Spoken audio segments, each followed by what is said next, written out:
Acting President. The Liberal Democrats wholeheartedly reject this terrible bill. The Pandemic Management Bill is nothing more than an extended power grab that has been sold with misinformation. Since the declaration of the state of emergency in March 2020, we have called for a democratic response to the ongoing pandemic. The existing state of emergency legislation gives the government 6 months to prepare legislation to put before the Parliament so that we can democratically consider the response. In this case, the largest government response to any situation in decades. At the 6 months mark, the government's state of emergency powers were set to expire, and this legislation was nowhere in sight. The government told us that, in the heat of the crisis, they just did not have the resources to spare for drafting legal alternatives. They told us that they needed more time to get the bill ready. How could such a complex set of powers possibly be drafted in such a short window? Only 6 months. And then the same thing at the 12-month mark. There still had not been enough time for specific legislation to be drafted. They sought another 9 months on top of that.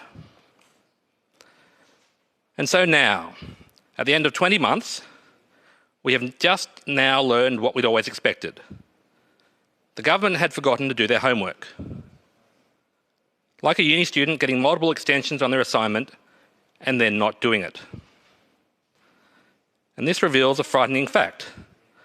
The government is just not very competent. Powerful, but not competent. The government hadn't started drafting this legislation. It never intended to consult the Parliament on how to deal with the pandemic. It always intended to only rely on emergency powers to deal with the pandemic, indefinitely. For over a year, this government misled us about the bill that we are now debating. This is not specific legislation to deal with the pandemic, to deal with this pandemic. It's a wide-reaching, open-ended extension of the emergency powers. And after slapping it together at the last minute, with minimal consultation, and with the absolute minimal public exposure, the government has pushed up a series of amendments last night at 10:30 p.m. to be debated today. This bill is not a complicated piece of legislation. Almost all of the power in this bill comes down to a single clause, Section 155AI. In simple English, this clause reads, "The Minister may make any order that they believe is necessary." It took the government almost 20 months to write a blank cheque. This is not a bill that takes 20 months to write. It's not a bill that even takes 6 months to write. This would be bad enough as a response to the COVID-19 pandemic. But what has been put in front of us is more than that. There is no limitation to the powers established in this bill, no limitation that they are only to be used in relation to the COVID-19 pandemic. There is no expiry date and no sunset provision. These powers are permanent. They will pass from government to government forever. So, even if you are one of that dwindling band of Victorians that would trust this government with these powers, this government will not be in power forever. Who knows what the future holds?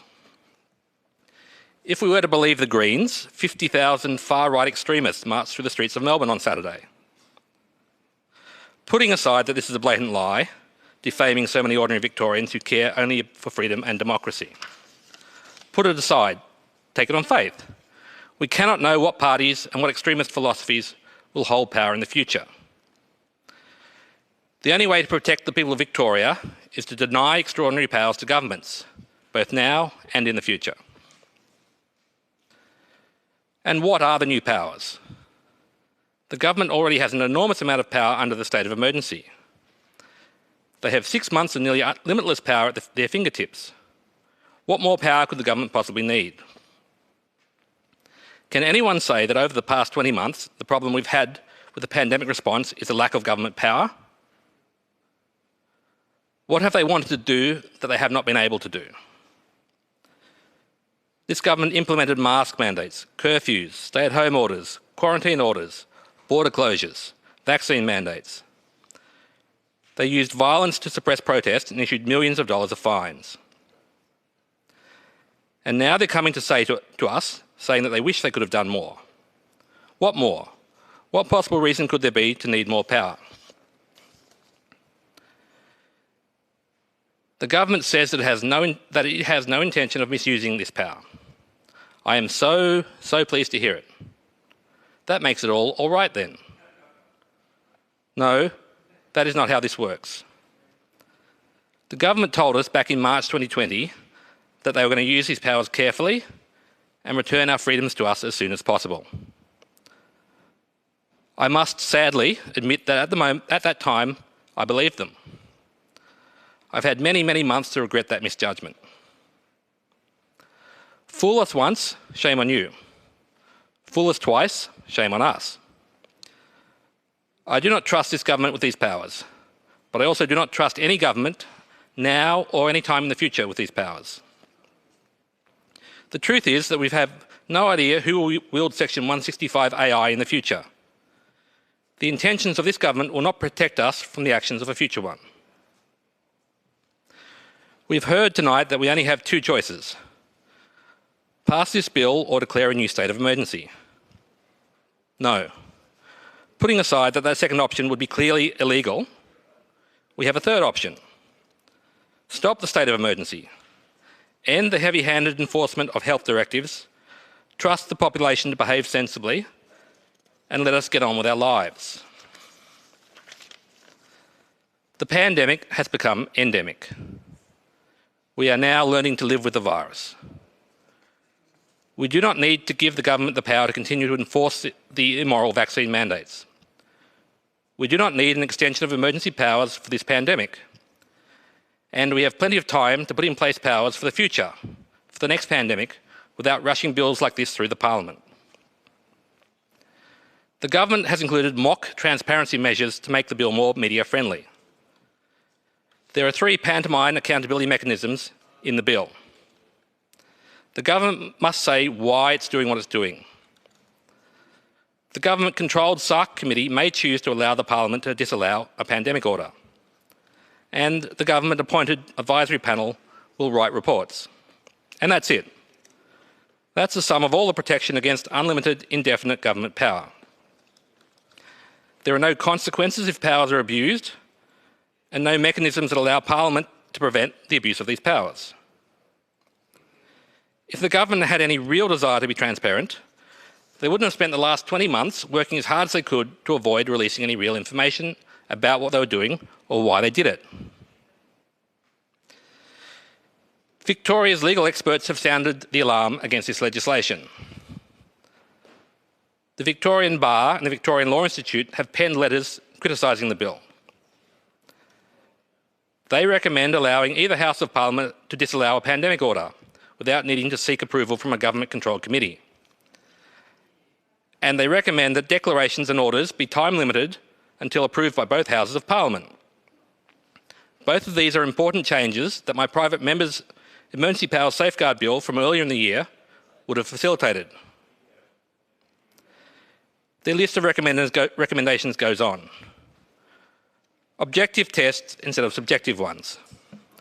Weaker arrest powers. Protections against arbitrary indefinite detention. Protection of the right to remain silent, and more. We have spent 20 months watching our rights being taken away, justified by the advice from medical experts. Well, the legal and human rights experts have been loud and clear. This bill would give government an unprecedented amount of power with little oversight and no legal avenues of resistance. This is a quote from an open letter from the Victorian Law Institute. It is one thing to allow temporary rule by decree to deal with the unforeseen and extraordinary emergency circumstances of extreme urgency. It is something else altogether to entrench rule by decree as a long-term norm. In our view, this is antithetical to basic democratic principles and should not be allowed to happen. Now, I can't let this pass without reflecting for a moment on the Greens. I think it would be fair to say I'm not a fan of the Greens. Very much not a fan. And I've held that view for a very long time. However, During all that time, and especially up until recently when I've been in the Parliament, I've thought that they at least held one redeeming feature: an unwavering commitment to the defence of human rights and parliamentary process. Yeah, no. Turns out to be not the case.